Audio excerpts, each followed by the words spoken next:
Princess Leonor's romance under fire? The royal backlash nobody saw coming. Imagine being one of the most watched young women in Europe. Every time you step outside, cameras follow. Every new friendship can become a headline. Every photograph can trigger speculation. And every person seen standing beside you can suddenly become part of a story about your future. Now imagine that you're not just a princess, you're the future Queen of Spain. For Princess Leonor, that reality creates a problem that ordinary young people never have to face. Love is private. But for a future monarch, the question of who she might eventually marry can become a matter of enormous public interest. And that is where the story becomes complicated. Because whenever rumors about Leonor's romantic life appear, the reaction can be intense. Some people want to know everything. Others believe her private life should remain completely private. And some ask a much bigger question: could Princess Leonor's future relationship ever become a problem for the Spanish crown? There is no confirmed royal romance that proves such a crisis exists. But the debate itself reveals something fascinating about the pressures waiting for Leonor as she grows into her future role. Because when you're the heir to a throne, falling in love may be personal,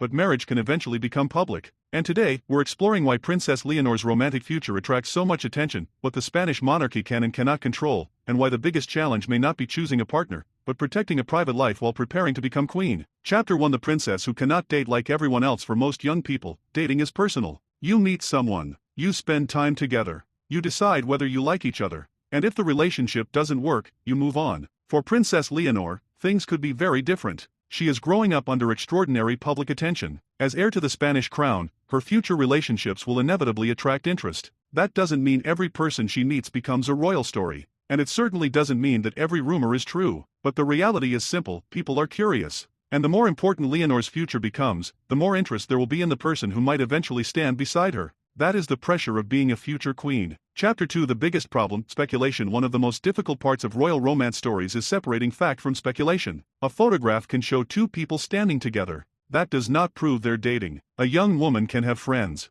She can attend university. She can meet people from completely different backgrounds. None of those things automatically reveal her romantic life. But social media doesn't always work that way. One photograph can become a theory. One theory can become a headline. And one headline can quickly become treated as fact. For someone like Leonor, this can create an enormous problem. Her private life can become public without her ever confirming anything. And that's why any discussion of her romantic life needs to be approached carefully. Chapter 3: Why Spain cares so much. Why does Princess Leonor's love life attract so much attention? Because she isn't simply a celebrity. She is the heir to Spain's monarchy. Her future is connected to the institution itself. Spain's monarchy has experienced periods of intense public debate. The royal family has faced scrutiny over finances, public image, personal decisions, and the future of the institution. So when people discuss Leonor's future, they aren't only discussing a young woman's personal choices. They're sometimes asking, what kind of queen will she become? And eventually, who will stand beside her? That's where romance becomes connected to questions about monarchy.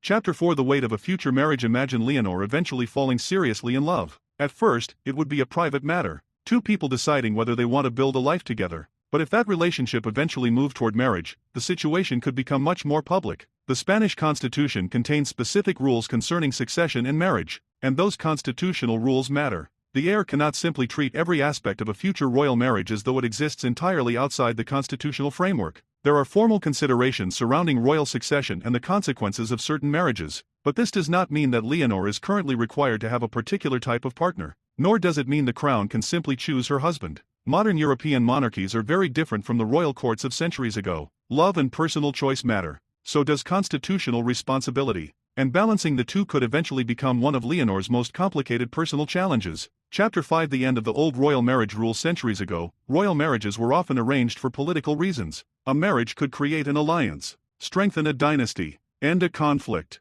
or connect two royal families. That world has largely disappeared. Modern European royals marry for personal reasons far more often. King Felipe married Queen Letizia, a former journalist who did not come from a reigning royal family. That marriage itself is an important example of how dramatically royal expectations have changed. Leonor therefore grows up in a monarchy where personal choice and love are not automatically incompatible with royal duty. But that doesn't mean there will be no pressure. The pressure simply looks different. Chapter 6: The Letizia example. Queen Letizia's story is particularly relevant. Before becoming queen, she was a journalist. She was not born into a royal dynasty. She built a professional life of her own. Then she married Felipe, and eventually became Queen of Spain. That history sends an important message about modern royal marriage. The person standing beside a future monarch does not necessarily need to come from another royal family. The old idea that European monarchs must marry other princes and princesses has largely faded. For Leonor, that could mean something important. Her future partner may not be someone the public expects, and that's precisely why speculation can be so unpredictable. Chapter 7 The future partner's life would change too. Now imagine someone falling in love with Leonor.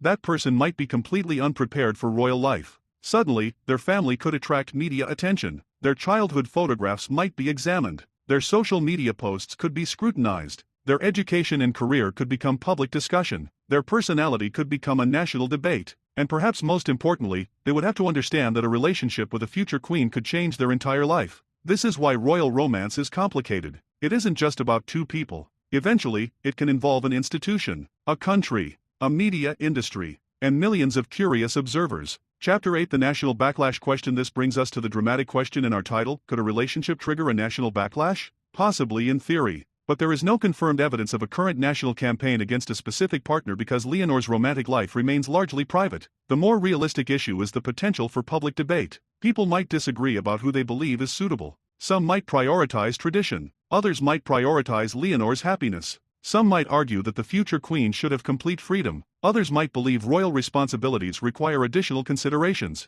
That debate could become intense, and social media could make it even louder. Chapter 9 The social media problem. Royal romance in the digital age is completely different from royal romance decades ago. Today, a photograph can travel around the world in seconds. A rumor can be translated into dozens of languages. A fan account can turn a casual interaction into a romantic theory. And millions of people can debate the relationship without knowing the people involved. For Leonor, that creates a unique challenge. She belongs to a generation that grew up with social media, but she also belongs to one of the most publicly scrutinized families in Europe. The normal privacy enjoyed by many young adults may therefore be much harder to achieve. Chapter 10 Why the palace may want privacy. There is a reason royal families often avoid discussing private relationships in detail. Once the palace confirms one detail, people immediately want another. Who is the person? How long have they been together? Where did they meet? Are they engaged? Will they marry? Will the partner become royal? The questions never end. Keeping a relationship private can therefore protect the people involved. It can also give a young royal something incredibly valuable: time. Time to understand the relationship away from cameras.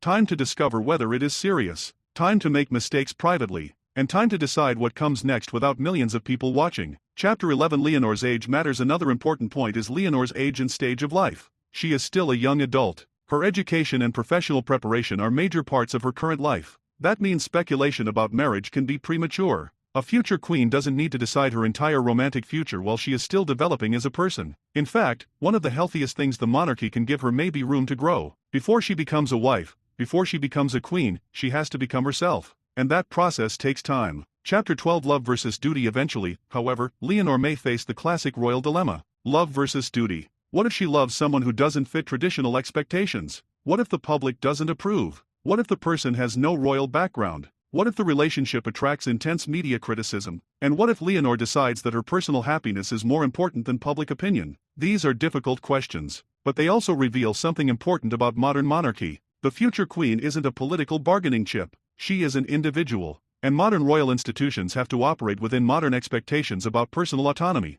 The challenge is finding a balance. Chapter 13 What would Spain really expect? If Leonor eventually marries, many people will probably focus on one question: who is the person? But there could be another, more important question: can this person handle the responsibilities that come with being connected to the Spanish crown? A future royal spouse may face intense scrutiny. They could be expected to attend public events, support charitable causes, represent Spain abroad, understand royal protocol, and accept that their personal life could become public. The right partner therefore isn't necessarily the most glamorous person. It may simply be someone capable of handling an extraordinary life. Chapter 14 The most important thing Leonor could protect. If there is one thing Leonor may need more than anything else, it is privacy. Because once a relationship becomes public, it becomes difficult to control the narrative. People create theories, commentators analyze photographs, social media users form opinions, and suddenly, a deeply personal relationship becomes entertainment. For a future queen, protecting private space could become essential. Leonor may eventually have to decide how much of her personal life she is willing to share,